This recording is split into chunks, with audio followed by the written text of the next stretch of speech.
আমার প্রত্যেকটা বান্ধবীর বর বড় বড় চাকরি করে, আর আমার বর করে একটা কল সেন্টারে ছোট্ট চাকরি।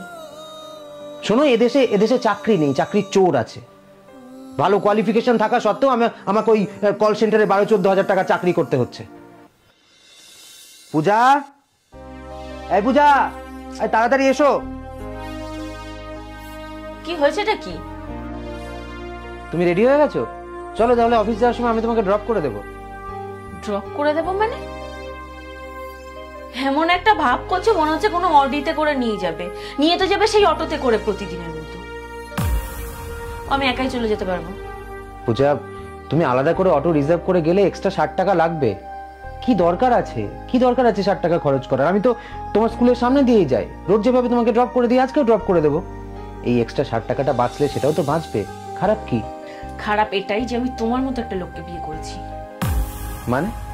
মানে এটা খুবই পরিষ্কার। আমার প্রত্যেকটা বান্ধবীর বর বড় বড় চাকরি করে, তারা সপ্তাহের শেষে ঘুরতে যায়, রোজ নতুন নতুন গিফট কিনছে, এটা ওটা কিনছে। আর আমার বর করে একটা কল সেন্টারে ছোট্ট চাকরি, যে কিনা 60 টাকা খরচ করতে গিয়ে 50 বার ভাবে। পূজা, তোমার সাথে আমি যতটা সময় থাকি সেই সময়টা আমার কাছে খুবই মূল্যবান। আমার প্রতিদিনই প্রায় অফিস থেকে বাড়ি ফিরতে দেরি হয়।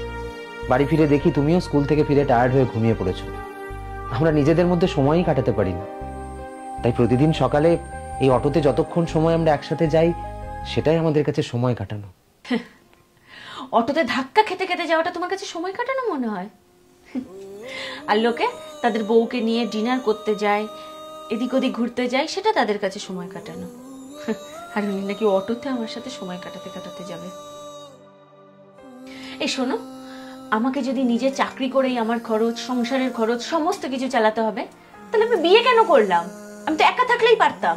হ্যাঁ, তাই থাকো, একাই থাকো, চলে যাও এই বাড়ি থেকে। প্রত্যেকদিন এই এক ঝামেলা আমার ভালো লাগে না পূজা। কে কোথায় ঘুরতে গেল, কে কোথায় খেতে গেল, সেই এক সমস্যা প্রত্যেকটা দিন।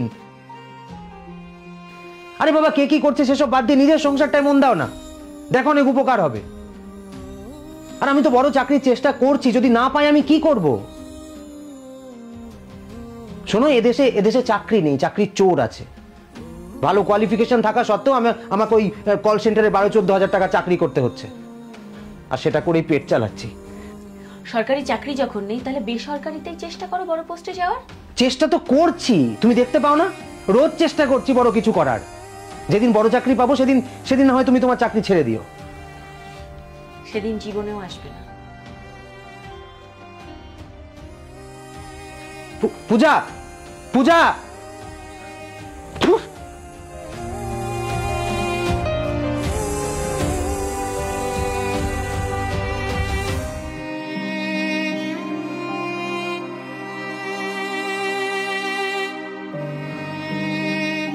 বোধহয় একটু বেশি বাড়াবাড়ি হয়ে গেল। রাত্রিবেলা চকলেট নিয়ে এসে ভালোবেসে ব্যাপারটা মিটিয়ে নিতে হবে।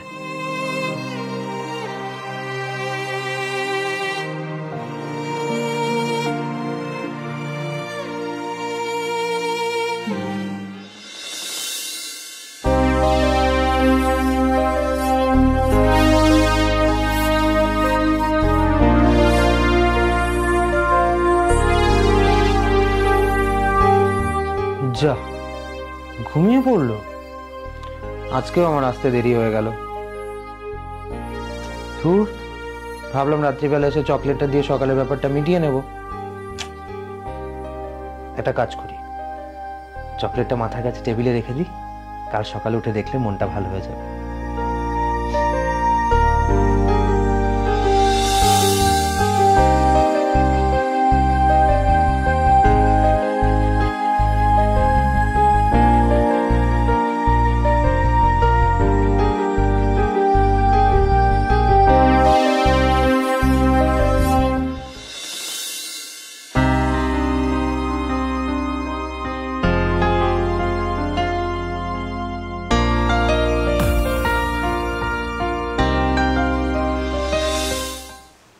যা বাবা, ছুটির দিন সকাল সকাল উঠে আবার কোথায় গেল?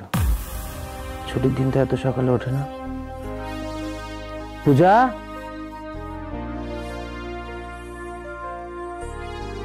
পূজা, হ্যাঁ পূজা, গেল কোথায়?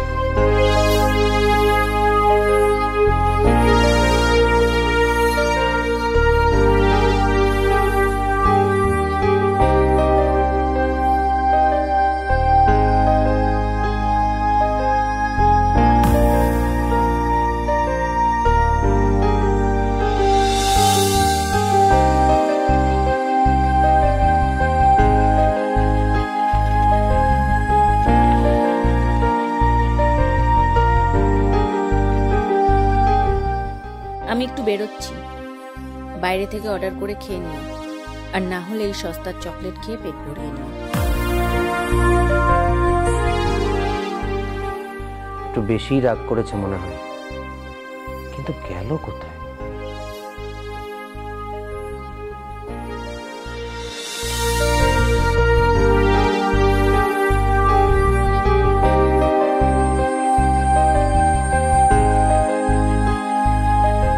পূজা,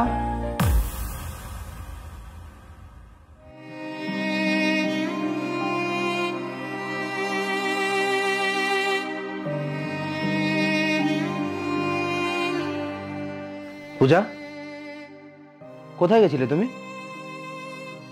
তোমাকে এতবার কল করলাম, রিসিভ করলে না, মেসেজ করলাম, রিপ্লাই করলে না। তোমাকে কৈফিয়ত দিতে হবে?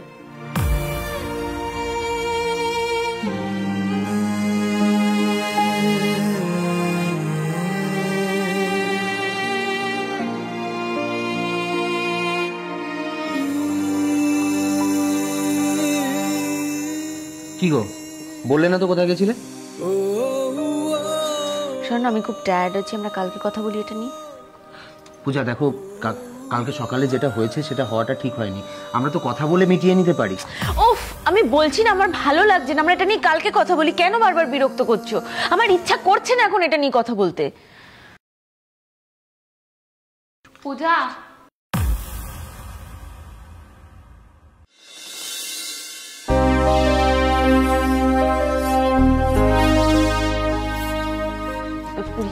প্রিয়াঙ্কা, কি হয়েছে তোমার? মুখ চোখের এরকম অবস্থা কেন? কি হয়েছে? পূজা, কে? স্বর্ণ, ও প্রিয়াঙ্কা, আমার বান্ধবী। আমি যে স্কুলে চাকরি করি ও সেই স্কুলেরই অঙ্কের টিচার। ও ঠিক আছে, তুমি ওনার সাথে কথা বলো, আমি জল নিয়ে আসছি।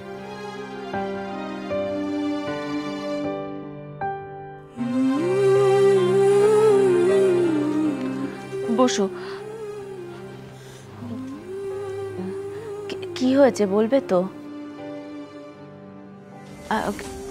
বলো কি হয়েছে? মুখ চোখের এরকম অবস্থা হলো কি করে তোমার? আজ নতুন করে কিছু হয়নি, বিয়ের পর থেকেই সমস্ত সহ্য করছি। তুমি তো জানো আমার বর একটা বড় মাল্টিন্যাশনাল কোম্পানিতে চাকরি করে। বিয়ের পর থেকেই বুঝতে পারি বিজনেস ট্রিপের নাম করে অন্যান্য মেয়েদের নিয়ে ঘুরতে চলে যায়। আমি বুঝতে পেরেও চুপ থেকেছি। জানো, ভেবেছি সব একদিন ঠিক হয়ে যাবে। এই গত পরশু আবার গেছিল। বাড়ি ফিরতে যেই বলেছি আর আমাকে মারতে শুরু করলো। বাবা মা ভালো চাকরি দেখে, টাকা পয়সা দেখে বিয়ে দিল, কিন্তু মানুষটাকে দেখলো না। দেখো, এভাবে বাড়ি থেকে বেরিয়ে আসাটা তো কোনো সমাধান নয়। যে অন্যায় করেছে তাকে শাস্তি তো পেতেই হবে।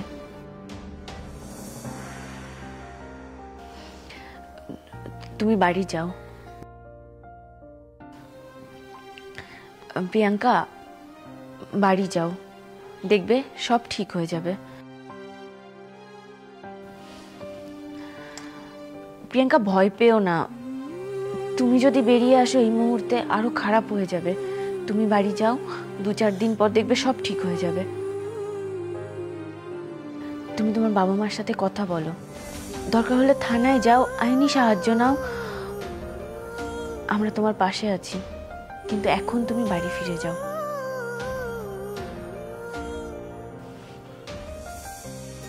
পূজা,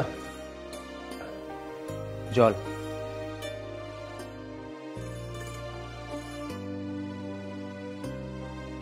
এই নাও, জলটা খেয়ে নাও।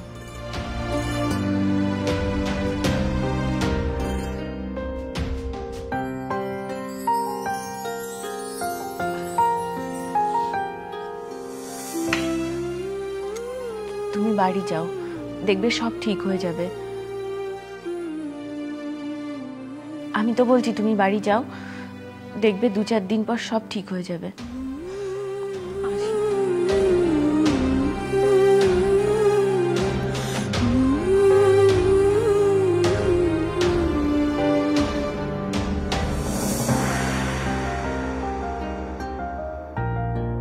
পূজা, আমি বুঝতে পারছি তুমি টায়ার্ড আছো। তুমি এক কাজ করো, তুমি রেস্ট করো, আমি খাবার অর্ডার করিয়ে দিচ্ছি।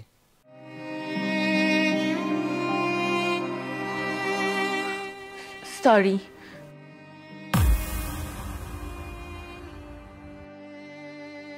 স্বর্ণ, কাল সকালবেলা ঝগড়া করার সময় আমি তোমাকে যা যা বলেছি সেগুলো আমার তোমাকে বলা উচিত হয়নি। আমি জানি তুমি চেষ্টা করছো, অনেক চেষ্টা করছো। আমি সবসময় তোমার পাশে আছি। পূজা, আমিও কাল সকালে তোমাকে যা যা বলেছি সেটা আমার বলা উচিত হয়নি।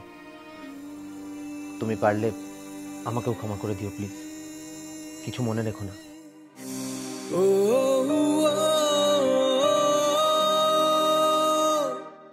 পাশে এসো।